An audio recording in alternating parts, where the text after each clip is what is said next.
Hizi zote tulizosoma ni njia za tuonesha ya kuwa Uislamu ni dini ambayo kwamba yataka amani, ni dini ambayo kwamba haitaki vita. Uislamu umepigwa vita, haujapiga vita. Uislamu umeonewa, haujaonea. Hakuna wakati Uislamu umemwonea mtu fulani, la, Uislamu waonewa. Sasa ilipokuwa waonewa, hufika wakati lazima wachukue tahadhari yao. Ilifika wakati lazima wachukue kisasi kwa wanachoonewa. Lakini haikukoma hapo tu, la, Mwenyezi Mungu akawekea mipaka na mtume wake. Hata ikiwa nyinyi mmeonewa, lakini mtu akija kwa njia fulani, nyinyi hamfai kumuonea.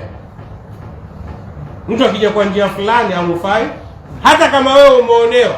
Na ndio dini, ndio imani, ndio tulivyojengwa sisi.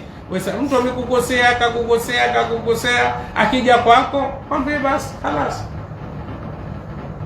Kisa maarufu kwa malizia Sayyidina Ka'b bin Zuhair, alikuwa tayari. Mwenyezi Mungu amemwambia Mtume sallallahu alaihi wasallam katika watu wa kuuliwa mmoja yeye. Mtume akasema mtu mwenye kumuona Ka'b bin Zuhair amuue. Kwa ajili ya nini? Alikuwa akimtukana Mtume na akitukana dini kwa mashairi. Ikawa damu yake iko tayari kumwagwa tu. Yoyote atakayemuona Ka'b bin Zuhair amuue. Huyu kwa kisa kirefu, yeye na ndugu yake Bujair wakatoka. Bujair akaja Madina, akasilimu, akaandika barua kumwandikia ndugu yake, njoo kwa Mtume, Mtume atakupokea. Ka'b akamwambia, mimi nilioyafanya Mtume anipokee, nimefanya mingi, wewe kidogo msahadi, mimi nilikuwa ni mkorofi. Kaambia njoo. Mtume hamregeshi mtu yoyote. Huyu akaja na kujificha kwa usiku, akaja mpaka kwa Mtume sallallahu alaihi wasallam, akampigia magoti baada alfajiri, akaambia, ya Rasulullah, waonaje lau Ka'b atakuja atakamsamaha, utamsamehe? Ni yeye, lakini tanakara, hakutambulikana, hakumjua. Mtume akaambia, naam, nitamsamehe. Mtume ameambiwa khudhil afwa, naam, nitamsamehe. Akafungua nguo yake, akamwambia, mimi ndio Ka'b. Anta Ka'b? Wewe ni Ka'b? Lakini Mtume shamwambia nini? Nitamsamehe. Akamwambia, jitu taiban ya Rasulullah, nimekuja nimetubia. Masahaba wako hapo tayari, kila mmoja na upanga wake. Wacha tumalize, huyo ndo alosema. Tumesema la, amekuja kutaka amani, lazima nimpe. Amesahau yote kuwa amemtukana, amefanya hivi, madamu ameingia kwenye amani. Na ajabu si hilo tu, Ka'b bin Zuhair kama, naamu, nimekutukana, sasa nataka kukusifu.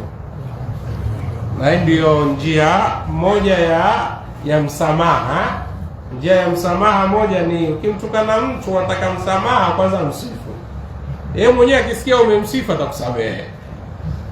Lakini umemtukana kisha wamtaka msamaha, matukano yako pale pale, hataki kusamehe, itakuwa bado. Akamwambia, Rasulullah, nimekutukana siku nyingi, sasa nataka kukusifu.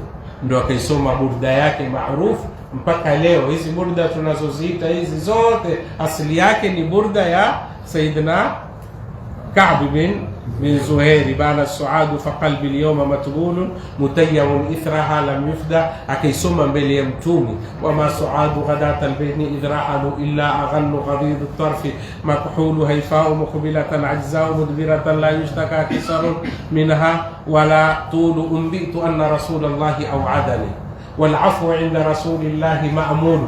Akamwambia Mtume, mimi nasikia wewe utakuniua, lakini wewe ni Mtume, huwezi shekhe. Mimi nimekuja kwako, nataka msamaha, lazima utanisamehe. Akasema mingi mpaka mwisho, kama inna rasula la sayfun yustadha'u bihi muhannadu min suyufi llahi maslubu. Mtume akainuka akamtuza kishali chake. Huyo ambao kwamba dakika 10 alikuwa amesema amuue, dakika 10 hazikufika amtuza kishali. Ndio pale tukisema moyo wa Mtume ulikuwa safi. Ni mimi na kama mimi, hata ukamsamehe mtu lakini sikuone kama miaka miwili kidogo, kaka mbali tungikuona, Mtume hapo yamekwisha. Ndio Uislamu hautaki. Na hivi sasa tumetiliwa fikra hizi kwa Uislamu ni ugaidi na nini, na yote ni urongo. Mwenyezi Mungu atujalie min alladhina yastami'una alqawla fayattabi'una ahsanahu. Rabbana atina fid dunya hasana wa fil akhirati hasanatan wa qina adhaban nar. Wa sallallahu ala sayyidina Muhammadin wa alihi wa sahbihi wa sallam. Alhamdulillahi rabbil alamin.